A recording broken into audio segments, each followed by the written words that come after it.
ये कहानी है 90 की दहाई के एक गांव की, जहां गर्मियों की छुट्टियां चल रही थी। और उन्हीं छुट्टियों का एक एक दिन बहुत सादा मगर खूबसूरत होता था। ना मोबाइल थे, ना इंटरनेट, मगर खुशियां हर गली में मिलती थी। सुबह ठंडी हवा, दोपहर में आमों के दरख्त, शाम को नहर में नहाना और रात को खुली छत पर सोना, यही थी असल जिंदगी। 90 की दहाई में जब सूरज निकलता था और लोग उठते थे, तो वो सिर्फ और सिर्फ मुर्गे की अजान से उठते थे, ना कि मोबाइल पर लगे हुए अलार्म की वजह से, क्योंकि उस वक्त मोबाइल वगैरह का इस्तेमाल आम नहीं था और इंटरनेट बिल्कुल मौजूद नहीं था। जब सुबह का आगाज हो जाता, तो घर की खवातीन घर में लगे हैंडपंप पर जाकर पानी निकालती और उन्हें घरों में महफूज कर लेती। और मजे की बात ये थी, ये पानी किसी मोटर चलाने से नहीं आता था, बल्कि ये जमीनी पानी था। और जब नलके को आप घेरते, तो पानी आ जाता। हाथ से चलाने वाले इस नलके का पानी इतना ठंडा होता था कि गर्मी की शिद्दत भी इसके सामने मानद पड़ जाती। बस इसी वजह से बच्चे जब सुबह सवेरे उठते, तो वो भी इसी नलके से हाथ मुंह धोना पसंद करते थे। कुछ ही देर में हर घर में चूल्हा जल उठता और माएं अपने अपने घरों में बैठी चूल्हे पर नाश्ता बनाने लग जाती, क्योंकि उस टाइम पे कोई ब्रेड या अंडे का नाश्ता नहीं होता था, बल्कि सादा पराठे और रात के पड़े हुए सालन के साथ ही नाश्ता किया जाता था। जब नाश्ता तैयार हो जाता, तो ये नहीं देखा जाता था कि ये पहले करेगा और ये बाद में, बल्कि सब लोग एक ही जगह जमीन पर आकर बैठते और उसी चटाई पे सब मिलकर नाश्ता करते। नाश्ता खत्म होता, तो कुछ ही देर में दोपहर का वक्त शुरू हो जाता। लेकिन बच्चों को, जो कि गर्मी की छुट्टियां होती थी, इसी वजह से उनका पसंदीदा काम आम के दरख्त पर चढ़ना होता था।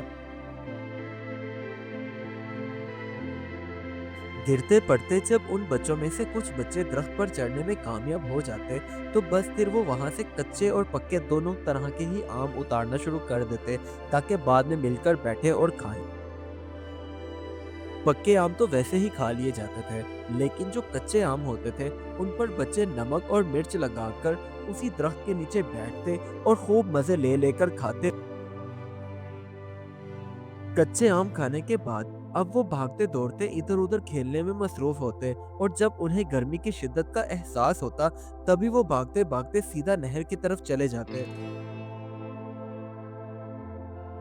जैसे ही वो नहर के पास पहुंचते, बस फिर उनका नहाना शुरू हो जाता और गर्मी की शिद्दत भाग जाती, क्योंकि नहर का ठंडा पानी उन्हें खूब तरोताजा और चाको चौबंद रखता था।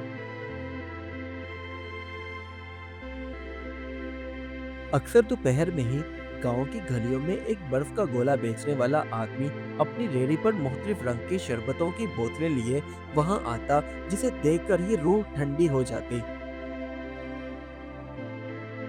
और गांव के सभी बच्चे जैसे ही उसकी आवाज सुनते, तो ऐसा लगता जैसे स्कूल से छुट्टी हो गई हो और बच्चे अपने घरों की तरफ भागने लगे हो। और वो सीधा उसकी रेहड़ी पर जाते और मजे मजे से अपनी पसंद का रंग गोले पर डलवाते और उसे मजे से खाते। लेकिन जब शाम का वक्त करीब आता, तो सब बच्चों को क्रिकेट खेलना बहुत पसंद था। लेकिन अक्सर गेंद गुम हो जाती, तो सब लोग मिलकर थोड़े थोड़े पैसे मिलाते और नई गेंद लेकर आते। लेकिन शर्त ये होती थी कि जो गेंद लेकर आएगा, वो सबसे पहली बारी लेगा। जब सूरज ढलने के करीब पहुंच जाता, तो गांव के तमाम मवेशी चलते चलते अपने अपने घरों की तरफ पहुंच जाते, क्योंकि मवेशियों का रोजाना का काम था, इसीलिए उनका ध्यान नहीं रखना पड़ता था। वो सीधा अपने घर ही आते। इतने में रात के खाने का वक्त हो जाता, तो सब लोग सहन में चटाई बिछाए उसी पर बैठकर खाना खाते और अपने दिन में गुजरे हुए तमाम तजर्बात एक दूसरे को बताते और हंसते। अब आसमान तारों से भर जाता था और सब लोग अपने अपने सहन में चारपाई बिछाते, उस पर बिस्तर लगाते और सोने की तैयारी करते। उसके बाद तमाम बच्चे अपने बिस्तर पर लेटकर आसमान की तरफ देखते हुए अपने बड़ों से कहानियां सुनते और सितारों को देखकर खूब खुश होते। और यूं गांव का एक सादा मगर खुशियों भरा दिन खत्म हो जाता था। वो वक्त सादा था मगर दिल बहुत खुश होते थे। इस कहानी से हमें ये सबक मिलता है, खुशियाँ बड़ी चीज़ों में नहीं होती, बल्कि सादा जिंदगी, खानदान और सुकून में होती हैं। पुराने वक्तों में सहूलतें कम थीं, लेकिन दिलों में सुकून बहुत ज़्यादा था। इसीलिए हमें सादा जिंदगी और अपने लोगों की कद्र करनी चाहिए। Do like my videos and don't forget to subscribe my YouTube channel. Also press the bell icon.